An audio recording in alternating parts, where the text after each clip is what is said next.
It's live Tuesday night hockey for you here on TV Cogeco. You see the Junior Sens on the ice, the Bears at the far end as the pregame skate has just begun at the Smith Falls Memorial Community Center. I'm Ron Harrison, and Chris Messina will join me now from the rink as we set the stage for this Game 3 battle tonight in Smith Falls. And Chris, so far it's been a story of two defensive teams, two defensive struggles, and that's saying a lot because this Ottawa team has a lot of firepower, as do the Bears, but the first two games in this series certainly have been decided by the defense.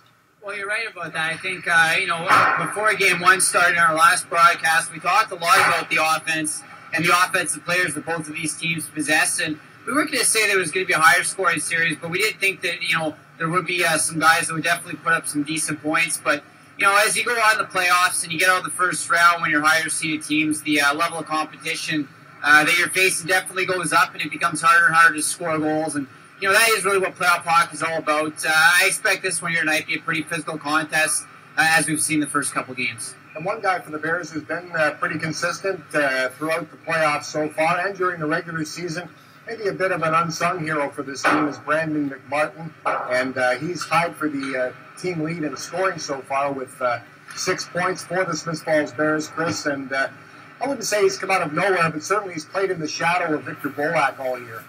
Yeah, he has, and we always kind of talk about how he does a lot of those little things right, and that's what makes him, such a solid defenseman. And you're right, he hasn't come out of nowhere, because if you've watched him from the start of the season, he's been a very good player all year long. Maybe the offensive numbers might be something a little bit newer to him, but they also, that's a bonus. That's not what they need him to do. You have a guy like Victor Bolak, and he'll put up a lot of points in the back end. So, Brandon McMartin having the points that he does in this series, the playoffs, through the first 7 games of the playoffs, is just a bonus. He'll continue to be a good player as the series goes on.